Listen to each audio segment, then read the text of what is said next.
Introduce. Good morning, everybody, and welcome to our second session for IASNM MISSI Radiant Flashpoint Educational Webinars, second one of 2024. Usually we do the first Saturday of every month, but this February we had the ACNM annual and SNMI midwinter educational symposium in Orlando on the first Saturday of this month. So we push this back to the second Saturday. From next month, it will be back to our normal schedule of first Saturday. Today we have a very exciting speaker. It gives me great pleasure to introduce Dr. Saima Muzahir. She actually heads this series of webinars for IASNM, and she has done a fantastic job. We actually have speakers lined up for almost the rest of the year, thanks to her strong efforts. And this series is being well received. A lot of people are also viewing this on our YouTube channel because everything gets uploaded there. We are in the process of trying to see if we can get CME for this. If we have a good sponsor to support us, that would be useful, but we are looking into it. So Dr. Muzahir trained in Pakistan, in Lahore at Shaukat Khana, which is a well-known and respectable place, and they call her back every year to give talks at their nuclear medicine conferences. So that speaks of her value that they perceive to have her back every year. In the US, she did training at the University of Iowa hospitals in Iowa, and that's a very well-known place. Dr. Graham and Dr. Sunderland are there. So very, very strong place where she got training. And then she was in private practice for several years in Tennessee near Chattanooga. And several years back, she joined Emory University as assistant professor of radiology and imaging sciences in the Division of Nuclear Medicine and Molecular Imaging. And she has been recently, I think, up for promotion. So I don't know if it's official or not, but I think she's going to be an associate professor soon. So good luck to her. And we've been very fortunate to have her at IASNM. She is also our Theranostics lead, and she has done a fantastic job of leading our Theranostics effort. We have a great room on the 13th floor overlooking the Atlanta skyline, so patients are very happy. 6 infusion rooms, great collaboration with our oncologist, and she's done a wonderful job. We heard at our faculty meeting recently, just last month was one of our best months. It's been very busy. We have a backlog of patients, so our Theranostics thing is taking very well. So she is an apt speaker for this topic. She's going to talk on sequencing of systemic therapy and PRRT in neuroendocrine tumors. I'm sure she'll give a lot of Emory experience, so we are looking forward to the talk. So without further ado, Dr. Muzahir, it's all yours. Thank you very much, Amol, for the kind introduction. So sorry for the delay to all the audience, and I'm glad to be here. So today I'll be talking about sequencing of systemic therapy and PRRT in neuroendocrine tumors. I'm sure a lot of you have been practicing theranostics, especially for neuroendocrine tumors, for quite some time, but this is a burning question. So let's dive into it. So a brief overview of what we are going to cover today. Introduction, the recent classification, WHO classification of neuroendocrine tumors. What are the different treatment options for GAP-NETs? And what are the different international society recommendations for neuroendocrine tumors? And what's the sequence of different treatment options that are available based on these society recommendations? Then we'll touch upon the ongoing phase 2 and phase 3 trials, which are involving PRRT in neuroendocrine tumors. And then last but not the least, how to choose and sequence different available treatment options here. So brief introduction about the neuroendocrine tumors. Although they represent a rare and highly heterogeneous tumor entity with increasing incidence, and based on the population-based registry data, approximately 50% of the neuroendocrine tumors arise from the GI tract. Then comes the lung, and third place comes the pancreas. And because of, recently there has been a rise in the incidence of GAP-NETs, the gastroenteropancreatic neuroendocrine tumors, during the last decade or so. If you look at the 2019 WHO grading classification, it differed from the older one is that the well-differentiated category now also included the grade 3 tumors based on the fact that they were expressing somatostatin receptors and they were lighting up on somatostatin receptor imaging, both on the octrio scans and on the dotatate scans. And then the neuroendocrine carcinomas is now a different entity, which includes poorly differentiated. And again, these are based, as you can see, based on the Ki-67 index and the mitotic rate. And recently there was an update in 2022. And this table shows the WHO epithelial neuroendocrine neoplasm classification for different anatomic sites, not only related to GAPNet, but also include lung and thymus, thyroid, and even in this classification, as you can see, it doesn't differ from the 2019 classification of the GAPNet tumors, where grade 3 tumors with mitotic rate more than 20 and Ki-67 of more than 20% still fall under the well-differentiated category. And these are the entity that we will be primarily focusing on today's talk. So when we talk that these tumors are heterogeneous, they are because they can arise anywhere where there are endocrine cells. So they vary in their presentation, their extent of disease, their primary site of disease or the origin, and then also depend on the hormonal status of that they may be functional, non-functional, and then the growth of the tumors.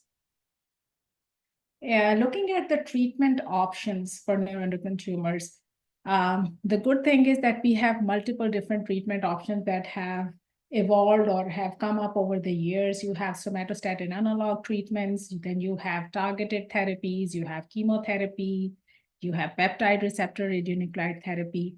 But the million-dollar question is there is no current consensus for the sequencing of these approved therapies, particularly in respect to timing to PRRT therapy that's also available since 2018. And we know, times have changed and we have evolved over the years, and we know to improve is to change, to be perfect is to change often. We have moved almost from doing those planar indium labeled octrio scans to the dotatate scans. And then if you look at the history or the evolution of treatment options that are available, then we have come a long way. So in 1982, we just had streptozicin. Then in late 1980s, interferon made their way. And from 1988, people started using octreotide, and they were primarily using those for patients who had hormonal symptoms or secretory tumors to control symptoms. And then in 2005, we had temozolomide, which is one of the chemotherapy agents. In 2011, the targeted therapies made their way, sunitinib and everolimus, primarily for PNETs, the pancreatic neuroendocrine tumors. And from 2009 till 2014, lenalidomide became available, and we'll talk more about the PROMET and CLARINET trials, which gave us more insight about these somatostatin analogs. And then everolimus also got FDA approved for carcinoid and thoracic neuroendocrine tumors in 2016. And between 2016 and 2018, we had teloricitat, and last but not the least, lutetium dotatate got FDA approved after the large NETTER-1 trial. So need for improved sequencing, that's the reason that we are having this talk today. Why do we need to have improved sequencing? Well, the number one is because there is growing number of evidence-based therapies over the past decade, as well as there has been a rise in the GAPNets. And there has been a heightened need for improved sequencing so we can better take care of our patients and to enhance the standard of care for our patients.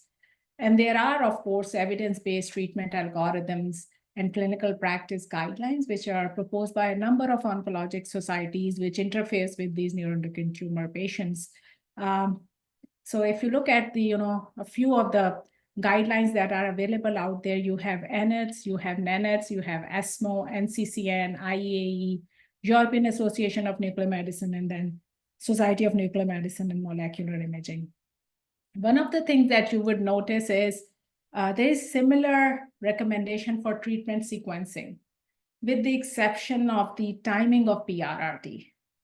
Whether it's the second line treatment after the somatostatin analog or the third line treatment, or should it be offered early on or rather than later? So that's one of the things which we as a medical oncologic society has not come up to a consensus at the moment. Let's look at what are the available treatment options. So based on the current guidelines, we have cytoreductive operations, we have catheter-based liver-directed treatments and needle ablations, somatostatin analogs, we have mTOR inhibitors, TKIs, or known as the tyrosine kinase inhibitors, we have systemic chemotherapy, as I said, and PRRT. So first thing first, the most important thing is surgical care. Complete surgical resection, if possible, is the most favored or recommended. And this not only includes surgical resection of the primary tumor, it also includes resection of nodal metastases, and in some cases, all visible metastatic disease that can be easily taken out should be removed. And several studies have shown improved survival with surgical of primary GI tumors, even in the setting of liver metastases. So that's why they are different than other cancers. And additionally, there is emerging evidence to suggest that resection of both GI and pancreatic neuroendocrine tumor primaries may not only improve survival, irrespective of whether or not the liver disease is treated or not. So if we look at this study, which was published in 2019, and this was a retrospective study, and data was obtained from the US hospitals at the National Cancer Database between 2004 and 2014. And it included a total of about 2,361 patients who were identified. The mean age was around 62.1 years. And the study clearly showed that, sorry, let me go back. And looking at the Kaplan-Meier curve, the study clearly showed that resection of the primary metastatic well-differentiated neuroendocrine tumor is associated with overall survival compared with no resection of primary. Now, the liver metastases, again, in neuroendocrine tumors are different than liver metastases in a colon cancer or a breast cancer patient. In consensus workshop in Berlin, which was conducted in 1996, what they determined was that a cytoreductive operation should be considered if more than 90% of the imaged tumor volume in the liver can be safely removed with an operative mortality of less than 10%, if that can be ensured. And this has been supported by several published series. And in 2014, the eligibility was further expanded for GI neuroendocrine tumors to include a liver tumor debulking threshold of 70%, even allowing positive surgical margins by tumor enucleation and allowing extrahepatic disease. And a similar recommendation for patients with PNET was also published in 2020 NANET guidelines. So those who are not surgical candidate, what to do for those patients? Well, there are neoadjuvant oral chemotherapy. The most common ones are capecitabine and temozolomide, and they have been successfully used for patients with metastatic PNETs, and PRRT has also been used in one series of patients with marginally operable PNETs with some success. For liver-dominant inoperable metastatic disease, there are more liver-directed therapies that are offered, which include needle ablation, liver-directed catheter-based treatments. Do they really work?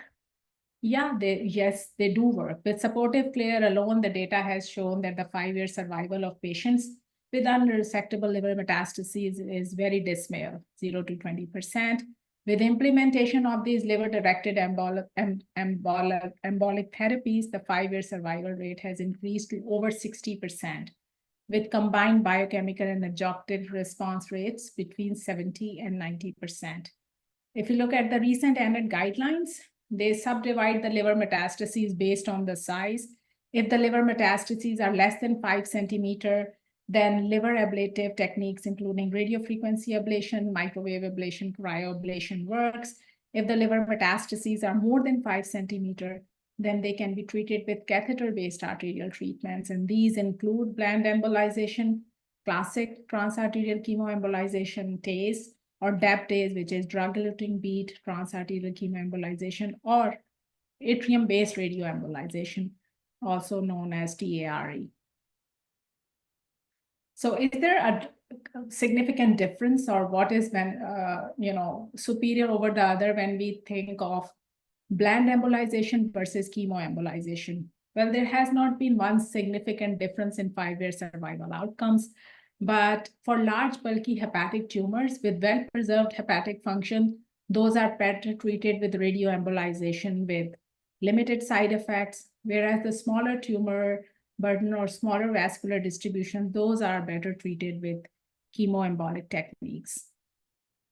Next comes the somatostatin analogs, and the two commercially available somatostatin analogs, as most of you must be familiar with, are octreotide, which is manufactured or a product of Novartis, and the other one is lanreotide. Octreotide is available both as a short-acting sub-Q injection or as a monthly long-acting repeatable injection. Lanreotide is only available as a long-acting deep sub-Q injection every 28 days. So, somatostatin analogs, as I showed initially in one of my slides as the evolution of treatment options, initially they were just used to treat symptoms of patients with functionally active neuroendocrine tumors. And they were not considered therapeutic for the treatment of tumor itself until a large placebo-controlled double-blind trial, PROMID, the results were published somewhere in 2009.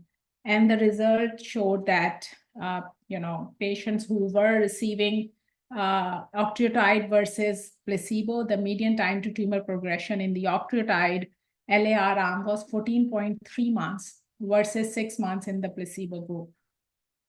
Following in the same time interval, somewhere around 2014, another trial was published, which was the Clarinet trial. And the Clarinet trial again showed that what they did is they studied lanreotide autogel in non-functioning enteropancreatic neuroendocrine tumors, and again demonstrated lanreotide could serve as a therapeutic modality to improve progression-free survival in patients with advanced neuroendocrine tumors. And again, the progression-free survival was significantly higher, almost 33 months versus 18 months in the placebo group. But what happens once the disease progresses on somatostatin analog? And this is, an important unanswered questions in these patients is the selection of next treatment options upon progression. And this choice is influenced by many factors. What is the type of the tumor, whether it's pancreatic or intestinal neuroendocrine tumor? The tumor grade and differentiation comes into play in decision-making, tumor heterogeneity, low volume versus high volume disease, patient comorbidities, as well as medical specialties and specific centers, whether they have the expertise or to offer these multiple different treatment options for these patients. So among the treatment options, one of them is targeted therapies. And targeted therapy, that's a broad umbrella that encompasses several different mechanisms of tumor suppression. And the primary focus of these targeted therapies in GAPNet involves inhibition of the mTOR pathway or the tyrosine kinase pathway. And the mTOR inhibitors, the most common drug which you must be familiar is, again, manufactured by Novartis. It's called Afinitor or everolimus, and it has been shown in multiple RADIANT trials to demonstrate significant anti-proliferative effects of targeted therapy in neuroendocrine tumors. And the different trials that were conducted, there was RADIANT 3, RADIANT 2, and RADIANT 4 trials. All of those trials compared everolimus versus placebo, everolimus and octreotide versus octreotide alone, and all of these trials clearly showed significant improvement in progression-free survival when used in combination with octreotide. The more common reported adverse events with everolimus include diarrhea, interstitial lung disease, and thrombocytopenia. And next come in the targeted therapies, tyrosine kinase inhibitors. And the tyrosine kinase inhibitors The common targets, the commonly available drug is Sutent, which is a product of Pfizer. And the drug primarily targets platelet-derived growth factor receptors, stem cell factor receptors, and VEGF. And the drug got approved after this large phase 3 clinical trial known as the SONET trial. And this trial included advanced well-differentiated PNATs with documented disease progression within 12 months of enrollment. And the study showed that there was an increased median progression-free survival in patients who were treated with sunitinib of 11.4 months versus placebo of only 5.5 months. And the objective response rate was 9.3% in the Sutent arm versus 0% in the placebo. So quite, significant results here. Next comes the radioligand therapy. And from a chemical standpoint, one of the biggest challenges to create that magic bullet from radionuclide was how to attach the isotope which treats the tumor or provides a diagnosis to a carrier molecule then that would steer the drug to the right location. And somatostatin receptor imaging therapy beautifully combines the diagnostic and therapeutic components of the neuroendocrine tumor Theranostics. So gallium-68 is bound with the vector, which is TOC, and the linker is DOTA, and the target is somatostatin receptor type 2. Beside gallium-68, we have yttrium-90 DOTA TOC. We have copper-64 DOTA TOC is also now available for diagnostic imaging. And then if you look at the therapeutic moiety, we have yttrium-90 DOTA TOC or DOTA TATE, and then lutetium DOTA TATE for somatostatin receptor theranostics for the treatment of these well-differentiated neuroendocrine tumors. Again, PRRT uses radio-labeled somatostatin analogs to irradiate the cancer cells in neuroendocrine tumors. And this is a very simplistic overview illustrating the FDA-approved lutetium-based DOTA-TATE therapy. So well-differentiated neuroendocrine tumors overexpress somatostatin receptors, mainly type 2. And these are the target for the lutetium DOTA-TATE therapy. Once bound, the lutetium DOTA-TATE complex then gets internalized. And once internalized, the lutetium-177 emits beta radiation, which causes single-stranded DNA breaks, leading to free radical formation and leading to indirect death of cancer cells. How did PRRT become FDA approved in US? Although the time it became FDA approved in 2018, and by that time Europeans had ample experience with the DOTA-TATE therapy, and they were practicing it for almost more than a decade until later on, finally it became available in US. And this was after this large phase 3 trial of lutetium DOTA-TATE for mid-get neuroendocrine tumors. And the trial clearly showed significant prolongation in progression-free survival of 28 months in the lutetium DOTA-TATE plus octreotide arm versus only 8.4 months in the high-dose octreotide arm alone. And the long-term follow-up results, the median follow-up was 76 months. And again, the median overall survival was significantly different between the two groups. So primarily, at the moment, PRRT is primarily used as a second or third line therapy in patients with advanced GAPNAT. However, there is evolving data suggesting that PRRT may have a broader spectrum of utility. The common side effects, the treatment in itself is very well tolerated. We at Emory have been offering these treatments since 2018, even before the NATR1, we started doing it. And the treatments are very well tolerated, and we have had patients have a very uneventful experience. The early side effects include nausea, fatigue, transient decrease in blood counts, hormonal crisis, hypotension is a risk, and it has been documented to be less than or almost 1%. The late side effects include MDS, leukemia 1%, renal failure is also one of the late side effects.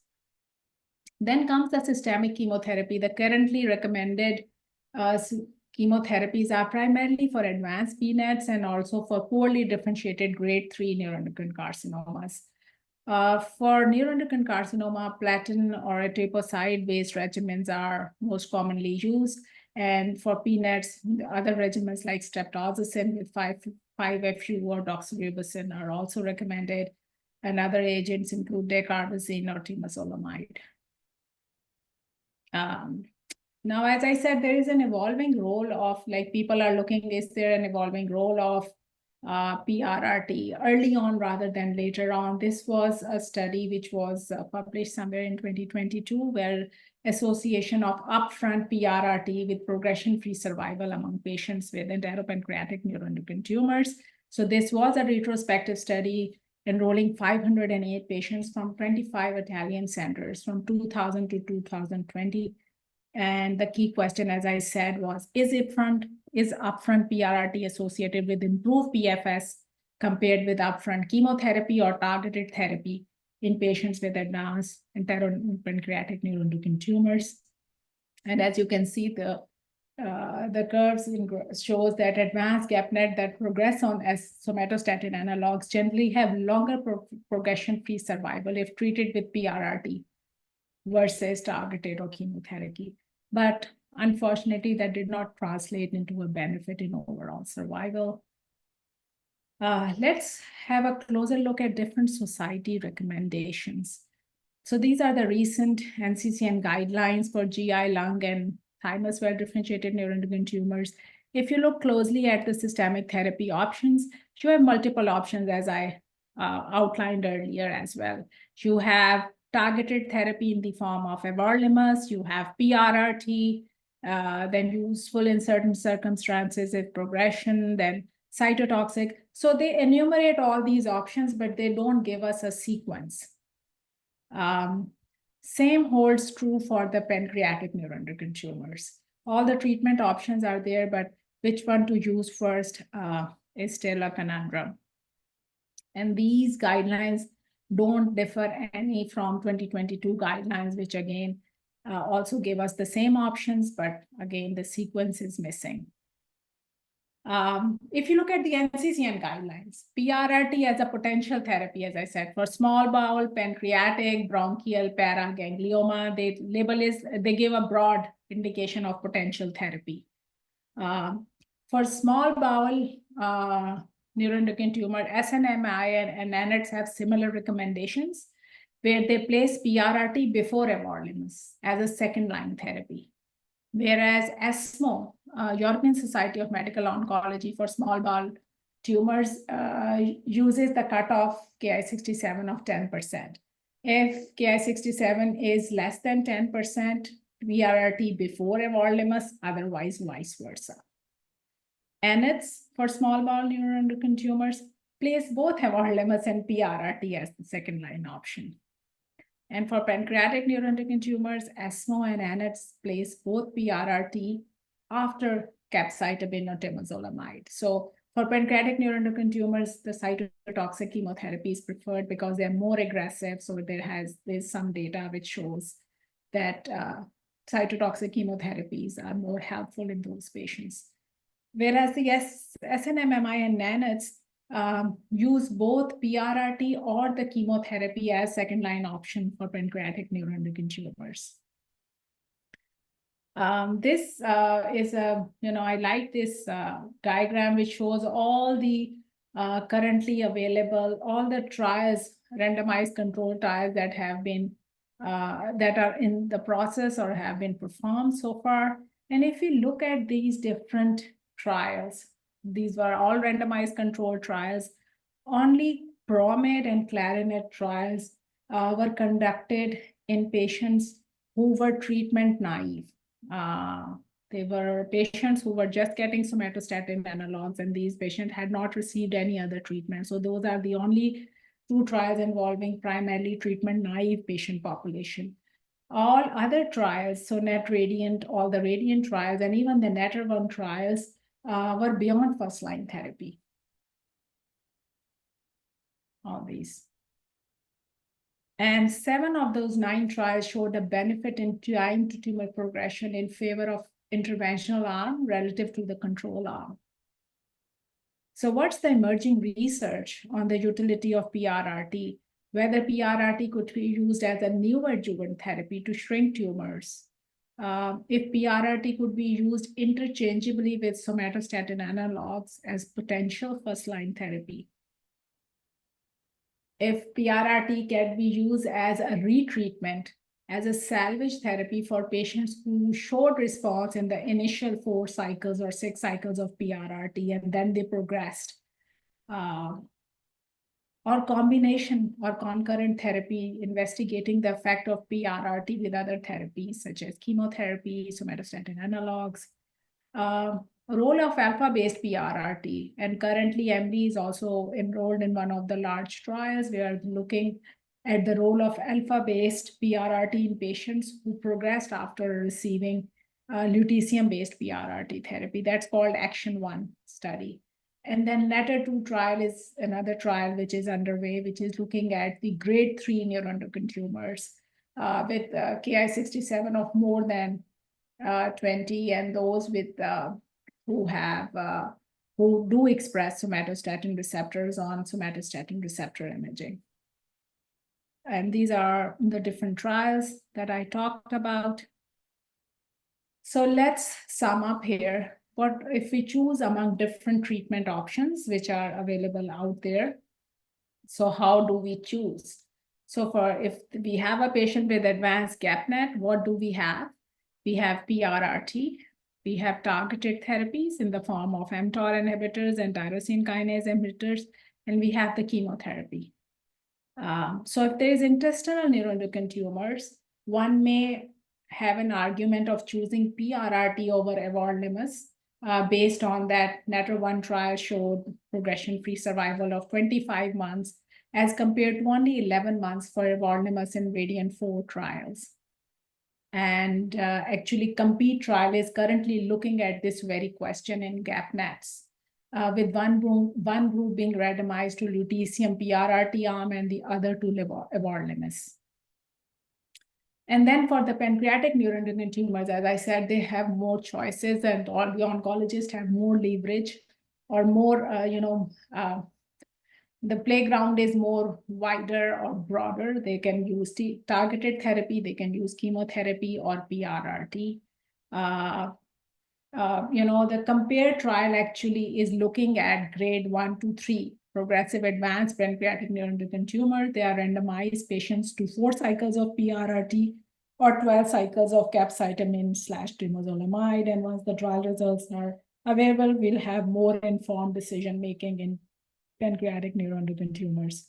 For higher grade tumors, there is more uncertainty. And we know NETTER-2 trial is actually looking at those higher grade neuroendocrine tumors, the grade 3 ones, whether PRRT is superior versus high dose somatostatin analog, and the trial is undergoing. And once the progression-free survival is documented through the NETTER-2, then the next step or the burning question is it superior to targeted therapy or chemotherapy? And COMPOSE trial is actually looking at it, whether lutetium-based PRRT versus best standard of care, which would include targeted therapy or chemotherapy as well. So with that, is one of the last slides, like what is the optimal sequencing, best choices. I hope I have not confused you more, but I have, opened and given you a food for thought about the management of these tumors.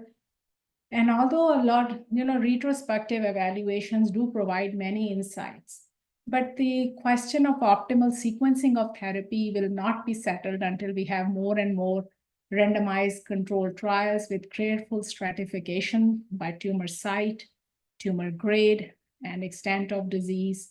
And the other important factors to take into account is what's the best therapy when choosing for that. What's the volume of disease? What's the rate of growth? What's the site of metastasis? These also should be kept in mind when choosing different therapy options. And it should be acknowledged that I think there is an evidence gap that hinder well-informed clinical decision-making in certain contexts, and currently limited head-to-head data for continuation of somatostatin analogs beyond disease progression and use of combination therapy. But with more trials in the pipeline, I think we will have more treatment options and more informed decision-making will be available for us. And last but not the least, you cannot undermine the importance of MDT involvement, multidisciplinary approach, where your surgical oncology, your medical oncology, the nuclear medicine and the radiology teams all come together to better solve this, to better take care of the patients. And with that, I thank you for your time. And here is our theranostic team at Emory. We work in close collaboration, and we have nurse navigators who are our right-hand person when we interact with the patients and take care of our patients. As I said, at Emory, we have just moved into a brand new Theranostics center. It's a midtown. It's a building at the Midtown Hospital, and it takes care of all the cancer patients. We are offering January and during the Chart. month. Sorry. During That's the month. Sorry, go ahead, do you want to say something, Amol? No, there were a couple in the chat, so. Okay. All right. So I think stop here, and I'll be more than happy to take questions. All right, we'll go to the chat first. So I think there is a question by Subhash Keruka. Says, this single DNA standard break or double standard break? Because if single standard break, then chances to repair the DNA again. Any comments on that, Saima? Yeah, so that's the thank you for your question, and I think that's the reason that we are also, how people are looking into alpha-based therapies, which are more effective because they cause double-stranded DNA breaks. They are more efficient, high linear energy transfer, shorter range, less toxicity to the surrounding tissues versus the beta particles, which of course is an indirect way of killing cancer cells. And then there is yes, there's I'll respond to Bishak that we have a link on our YouTube channel that he's asking the prior talks. Any other questions? There's a question from Dr. Gupta or a comment from Dr. Gupta. These treatment options should be provided by seasoned players, or do you think anybody can do it? That's a great question. I think in the routine setting, if you are just, offering these treatments, administration of the treatment in itself is not rocket science. As I said, it becomes more of a multidisciplinary approach to be offered in an academic setting with well-trained people when you have to reduce the dose, when you have to look for toxicity. Now we are seeing some of our patients developing neuroendocrine hormonal crisis, then how to screen for that. All those things, whether we have to screen for carcinoid heart disease, a lot of guidelines actually recommend doing that. So there's a lot of nuances and a lot of things that because these are very complicated, seriously sick patients. So it's very important whoever is taking care of these patients is well versed not only in administration, but also of the reported side effects and how to manage them. You need to have a whole team. Awesome. The question is very valid because we see, at least at the midwinter meeting, we saw some talk about people moving from academic practices to these freestanding theranostic centers. And so this will there's also a push that there's a dearth of these theranotic centers around the country, so access to the patients is not great, and then the existing academic centers have a backlog.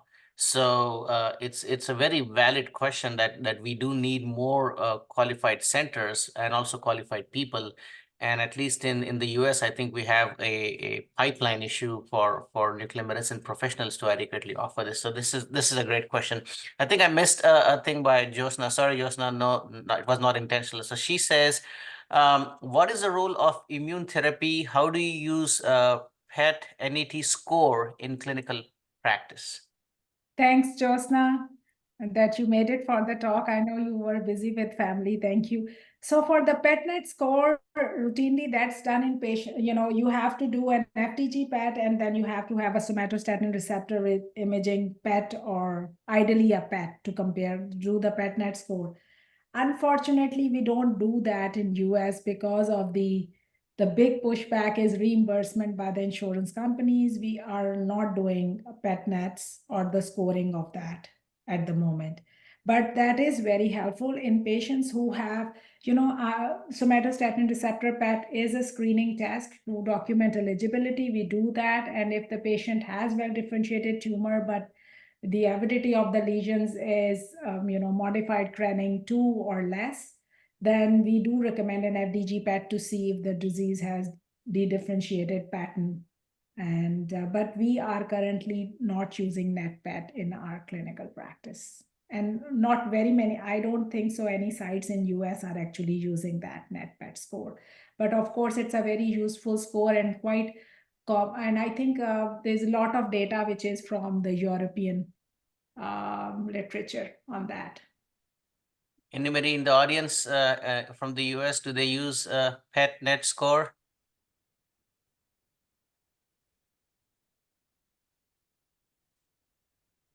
I guess not. So not many in the US are using that. Yeah. Saima, what about immune therapy? The Indian based using goes, no, we don't use that.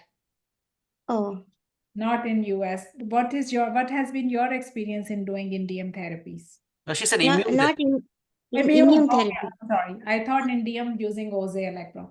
No, No. there's not much, immune therapy, or I'm not aware of it. The main targeted therapies, the main players that I see is the targeted therapy, the mTOR inhibitors or TKIs or the chemotherapy. These are the main lead players. Okay. There's a And question your from. Yeah, go ahead, Josna. Sorry. Your experience in proton-based therapy, what is it? Have you started it? I mean, not proton, alpha particle. Yeah.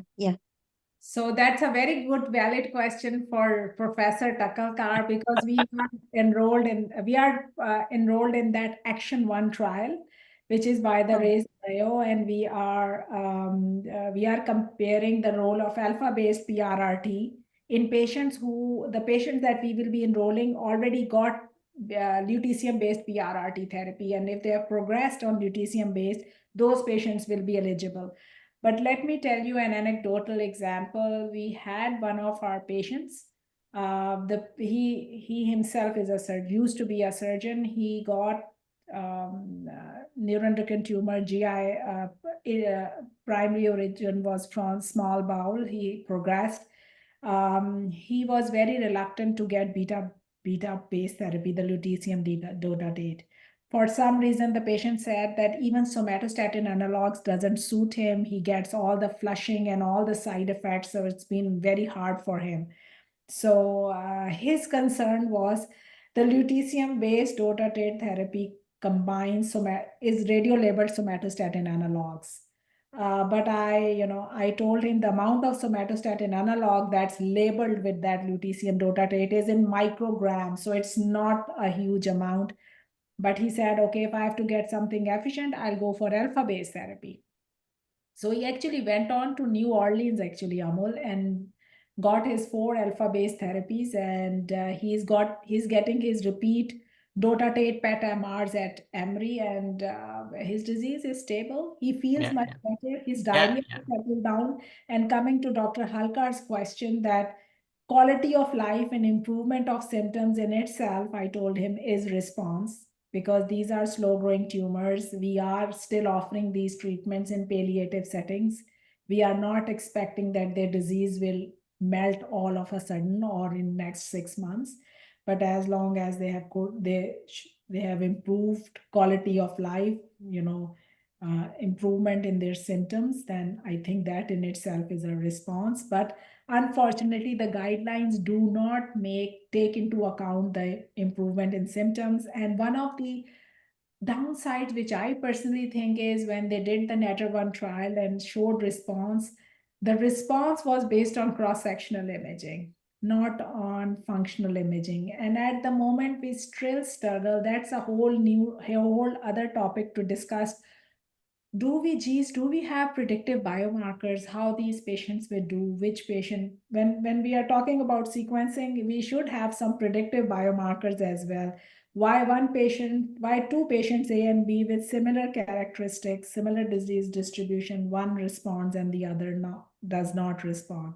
So Lisa Bodai has published a lot about the role of circulating tumor DNA to assess response, and then the NET test, which takes into the PPQ quotient or something. I am not do not quite remember the exact detail, but the NET test or the PPQ quotient tells a little bit of more information about the predictive as a predictive biomarker.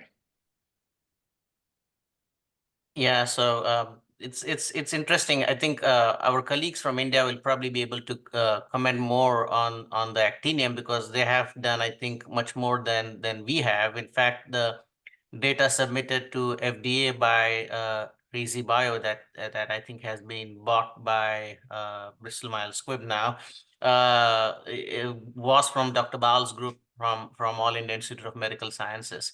So certainly they have more experience. Anecdotally, we as Dr. Muzahir mentioned, we're just starting this trial. We don't have enough data, but anecdotally, I had a patient who was there for a DOTA-TATE PET when I was at Emory covering that day, and he had a symptomatic episode of neuroendocrine, not crisis per se, but significant symptoms that required medical attention.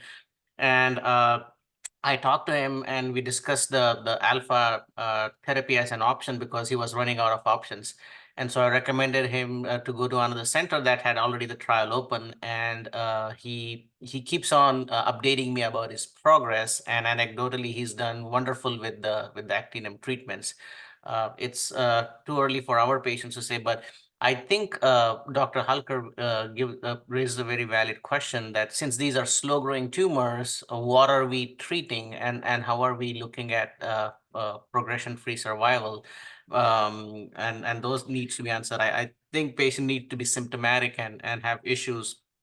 Otherwise, slow-growing tumors, you can sometimes just watch as well. So those are good questions to have and answer.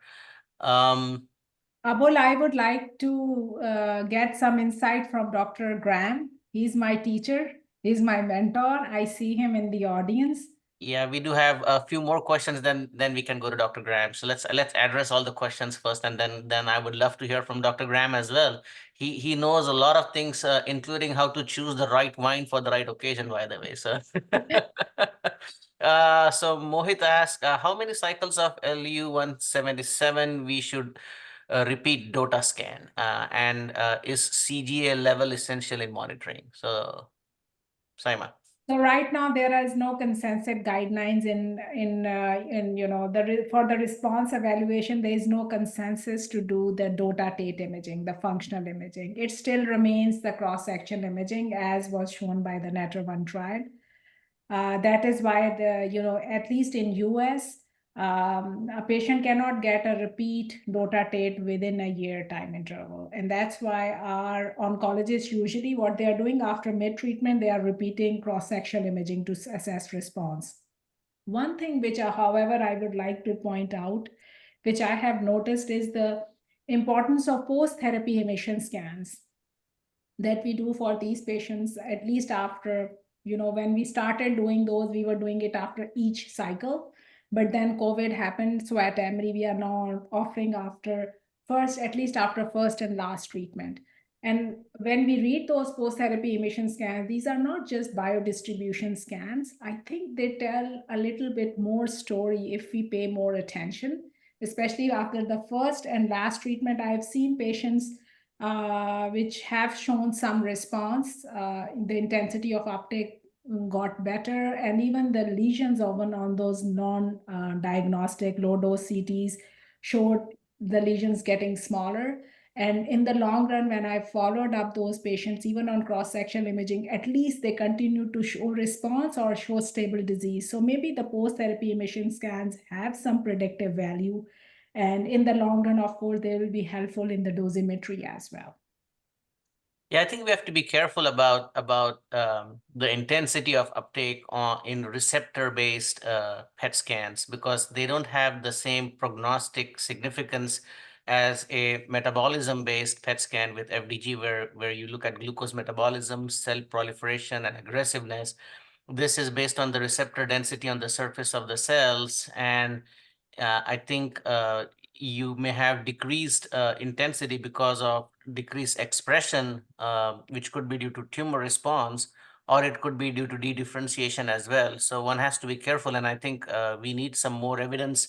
And right now, I think cross-sectional CT scan with contrast is probably the best modality we have to show a size decrease as well, and that this is not tumor dedifferentiation. And that's where I think the PETNet scores and maybe having FDG scans along with DOTA-TATE scans may be useful, especially as more and more options come into play, because we may have actinium, we may have lead based DOTA-TATE that's showing excellent results as well. So in the future, there may be more options, and sequencing and follow-up of these patients may be of value. What about chromogranin A levels, Saima? That was the next question. So chromogranin levels, if they are elevated in the first place, but there has been data that they lack the diagnostic accuracy. And I actually am in the process of publishing or submitting our first single center experience of PRRT since we went live in 2018, and we didn't find any statistical significance of chromogranin A to response evaluation. Good. And Another question by Dr. Gupta. Do you burn metastatic lung tumors also, or conventional treatment? Burn mean radiate with PRRT. That's what I think. PRRT. Narendra, can you clarify? Are you asking, do you do PRRT to metastatic lung lesions, or I was just more pointing towards cryo, microwave, or those kind of treatment, non-targeted treatment, so that the tumor burden is decreased in the lungs for large tumors, like in the liver kind of thing. So basically, if there are significant disease burden in the abdomen, but one or two lung lesions, do we offer something else for the lung to decrease the tumor burden? That we do not routinely do that. I've not come across, and we do not routinely do that at Emory as well. Okay. And Dr. Graham has actually asked a question. Can you retreat with PRRT? What is the main limitation? Yes, we can. And Dr. Graham, you must have also retreated. We have treated a handful of patients, and those were the patients who already got PRRT as part of the trial, and then they progressed. And when it got FDA approved, we retreated those patients. The main limitation again is the hematotoxicity, not as much for the renal toxicity, which I think was kind of over projected, because we were using, the cutoff of 23 gray, which was arbitrarily the data from the external beam radiation therapy, but maybe the hematotoxicity has been, and that's the main limitation. Especially, I think if the patient had a response earlier, there's a good chance that we and if the repeat DOTA-TATE scan shows still good avidity more than the liver, then there's a good chance the patient may respond again. But instead of retreating with lutetium, I would try getting in on one of the trials like actinium or lead, and if that's not available, then consider retreatment with lutetium because it's still not that easily available. Those trials are not open across the country in the US. So, good question, and I think there are some you need 18 months or something, some time have to pass before you can do the retreatment, and those guidelines have been published, I believe. Question by our own Dr. Dalal from Henry Ford, Detroit. I hope the weather is warming up there, Ishani. She asks, have you used it for paraganglioma and metastatic pheochromocytoma? Can you share your experience on that? Yes, we have treated a handful of paragangliomas and pheochromocytomas with very good results. At least we have achieved stability in those patients, but there were not very many, but we have treated a handful. Excellent. Yeah, there's some data from Europe as well about extending the indications that includes. So we have stopped doing MIBG actually, and we push them to dotatate scans if they require therapy. And if they light up on dotatate, we recommend Lutathera therapy for them. So that's good. And we have a question from Dr. Gambhir from Lucknow. So he asks, large proportion are grade 2 and grade 3. What is the target number of cycles of PRRT for metastatic tumor not growing so fast? Good question, actually. I think this is a very good question, Dr. Gambhir. Right now, we are just following which is what the way it was FDA approved, 4 standard cycles, 200 millicurie, which I agree is not the best approach. Should some patients be getting 6, other be 3, but at the moment, this is what we are getting across US. 4 standard cycles if the patients can tolerate, or 4 cycles, and usually most patients are able to tolerate, unlike PSMA therapies. But that's the standard until we have dosimetry, and for that I would like to hear more at the end of the talk from Dr. Graham, because they have been active in that. So Ramesh Prasad asks, how about personalized dosimetry guided absorb dose? Are we underdosing or overdosing in PRRT? I will echo your words, Dr. Prasad, and I don't have an answer. As I said, maybe Dr. Graham would shed more light on it. Yeah, we are underdosing or overdosing. We won't know until we do dosimetry. But do we really need dosimetry? Is it needed for each and every patient? That's also another question for debate that. And then if there's a younger patient who we are treating in his 30s or 40s versus somebody who's in 70s or 80s, I mean, nothing against ageism, but there are different dosimetry concerns as well. So rightfully said that do we need dosimetry in every patient? And in the US, everything it boils down to RVUs and reimbursement, and so unless there is a good reimbursement for that, there's no significant incentive to do dosimetric treatment plans. Although I've recently found out that there may be actually good reimbursement for dosimetric based treatment planning documentation, but lots of times it will happen in the post treatment scan. So then it just becomes retrospective knowledge whether we underdosed or overdosed, and it's very tricky to change the dose based on the current guidelines of 200 millicuries and then lesser dose for just kidney dysfunction. So even if we have dosimetry based guidelines, unless we have a playroom, wiggle room, like in I-131 treatments, we have a lot of leeway to determine the dose. I haven't seen those kinds of leeways given to us in this therapies, the PRRTs. It's being standard dose even for Pluvicto. So as the field matures, we need to come up with these, and so we need our physicists to work closely with us to take lead and develop those guidelines, analyze a lot of retrospective patients and see what the results were, and does dosimetry play a role and help us develop those, because I think in the era of personalized and individualized therapy, a set dose for each patient does not make sense. So I think Ishani, we already answered that question about the post-therapy scans on the same day or same day or next day. Saima? Yeah, so Dr. Brandon actually has put in the chat that SNMMI has a task force which will come out by June with recommendations on dosimetry and timing of imaging will be covered.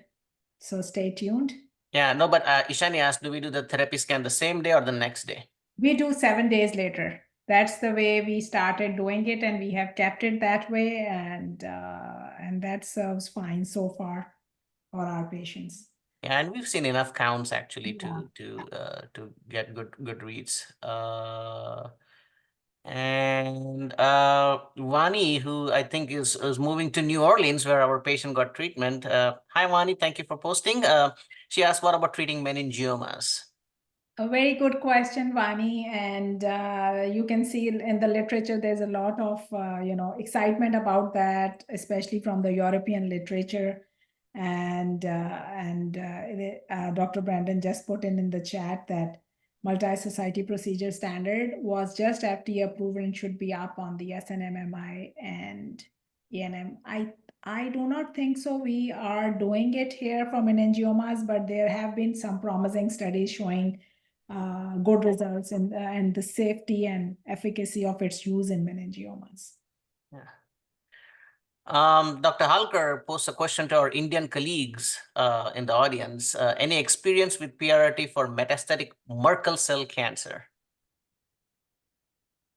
If anybody has an answer or want to comment, they can post it in the chat. We'll move on to the next question from Subhash Keruka. How will you tackle with bystander effect in case of alpha therapy? That's a good question, and I have not knowledge about that. So I will let other people, if they have any knowledge about alpha therapy, clinical experience, they can answer this question. I don't expect it to be that bad because the range of alpha is significantly slower. I worry more about using alpha alone for bulky disease, and somehow I have, and this may be my own bias, but I have seen alphas work better when there's bone disease, including with Pluvicto. I think alpha just is better for bony mets. So when there are extensive bony mets, I think alpha should be the way to go. But we'll see. Time will tell, and we'll have to look about the bystander effect as well. Ramesh Prasad posted a comment. Certainly, we need different cutoffs of organs at risk, dose limits which come from EBRT. The dose rates are different and heterogeneous. So Dr. Gambhir answers Dr. Halkar's question saying not much on Merkel cell even in India. So that's good. Let's see, we have Dr. Brandon's comments about the FDA. So I guess we are running out of questions. I do have a couple of comments and questions myself, Saima. There has been some interesting data about various permutations and combinations of PRRT in the neoadjuvant setting to shrink the tumor size and make it operable. I don't think we are trying that at Emory, but that should be a good thing that will see if our surgeons are interested in, because ultimately I believe definitive surgery still remains the best treatment option for a lot of patients. So in a locally advanced but still regional disease, that may be a good approach to see if the patient becomes, because there's some interesting data from I think from Mumbai that showed that almost 60% patients became operable after neoadjuvant PRRT for surgery. And the other thing that has come out, I think from India as well, is the sandwich chemo PRRT protocol, where they give PRRT with Captain and then PRRT, so Captain in between the PRRT basically cycles. And I think that should be something we should discuss with our colleagues as well, to see because yes, there is actinium, there is lead, but there are also, we need to integrate ourselves and be a part of the treatment algorithm and see which treatment not only just fits when, but also which treatments can be combined. Just like Rarongs use radiosensitizers. So is there a role of radiosensitization in PRRT as well? Not only for neuroendocrine tumors, but also for prostate cancer and other cancers we may treat as FAPI comes down the road as well. So we need to start thinking about those things and see how we can integrate these things in our daily practice. And the first step is for us to know about all these things ourselves. So good times and good questions to have. So if there are no further questions, I invite Dr. Graham to share some of his thoughts, since Dr. Saima, you're her guru. So Dr. Graham, please unmute and say a few words. Can you guys hear me okay? Yes, we Yes. can hear and see you. Good to see you. Okay, good. Well, I'm at home, like Saima. Hi. That was a terrific talk, Saima. And terrific talks are sort of reflected by terrific discussion, and we've really had a lot of really good discussion too. So congratulations. Thank you. When I see these patients, I think my main concern is symptom control. These patients with metastatic disease in their liver often have disabling diarrhea, which just completely ruins their lives. And after a couple of cycles of Lutathera, that stops. They're very grateful for that. And this is why I think retreatment is a very important part of approaching many of these patients.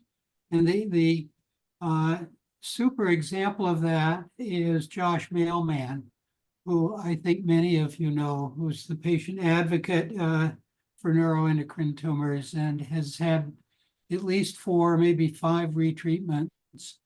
Initially, he was going over to Switzerland, and he's led a normal life because of this. And so I think that's very important to keep in mind in treating these people. And we often tell them that this sort of turns it into a chronic disease as opposed to something acute that you're trying to cure and that you're not going to cure it. The other thought is about alphas. This is going to be a huge game changer. We're starting to do somatostatin therapy with lead-212 labeled agent, and we've just really been doing it for 2 or 3 weeks, so we can't give you any extraordinary results yet. But we're also starting one with alpha targeted melanoma therapy, and there too, it's going to make a huge difference. I think in 5 years, we're going to be treating everybody with alphas and much less with betas. So terrific talk. Dr. Graham, when people talk about the complexity of radiopharmacy regarding alpha particle production versus beta, what's your take on it? Like they say, Good production. The production of alpha is more cumbersome and it's not that easy. It's very complicated. Well, there's all sorts of complexities, and actually measuring the dose and measuring it given the time after it was separated, because the ingrowth of daughters, it's very messy. Yeah. But the physicists are working on that, and actually here at Iowa, Sunderland and Graves are working on it, and I think we'll have methodology developed there. On the other side, yeah, go ahead. Eckert and Ziegler are going to have their GMP license for actinium in the next 6 months or so. So they should be another source for actinium for human use. Right now, I think they have it for non-human use, but I think they'll have it pretty soon for human use as well. So that may help spur some trials as well. But Yeah. I think Kathy Cutler talked about the actinium supply in the U.S. At the last midwinter meeting, and she's really positive about it. So she's at Brookhaven National Lab, and they've really expanded. There was something just that I read just yesterday or the day before that they're going to be up to where they can provide 250,000 doses a year of actinium. There's actinium is going to be available. Lead is a different problem, but there's a huge awareness, and there's about 10 companies ramping up for lead-212. Lead-203 is more of a problem apparently, but we probably could get along without lead-203 and use other somatostatin imaging agents instead of lead-203 labeled ones. So I think we're going to have enough of, they're going to get up to speed. There may be a shortage for a little while, sort of like we experienced in PSMA therapy. That was very frustrating for about a year, but now we're past that. The measurement, you're not going to be able to just pop this in the dose calibrator and read off a number. It's going to be more complicated than that, but I think it's going to be doable. But it's not the same as technetium 99M. Awesome. Thank you. Thank you, Dr. Graham, for the sharing of wisdom. We have been treating a fairly large tumor burdens with PRRT. Fortunately, I have not seen any case of tumor lysis syndrome. And what is your take on if we move to alpha therapy? Do we have to be careful about a tumor lysis syndrome when we have a large tumor burden? We might be. That might be worse with lead because of the shorter half-life. So I think it's not to say we have to be scared about moving forward, but we have to be cautious and we have to be ready for it. And so we have to be real doctors, not just looking at pictures anymore. Cancers. Yeah. Yeah, that's true. And we well versed with managing those as well. Yeah. Agree. Well, thank you everyone for a wonderful discussion. Thank you, Saima, for a wonderful talk, and I'm pleased that we had such a engaging audience and engaging discussion. Thank you, Dr. Graham, for your words of wisdom, and thank you everybody for your questions, including Dr. Gupta, Dr. Halkar, Dr. Keruka, Mohit, everybody. So I appreciate this and looking forward to our next talk next month. Till then, adios. Thank Thank you you. very much. Take care. Bye. Bye. Thank you. Bye-bye.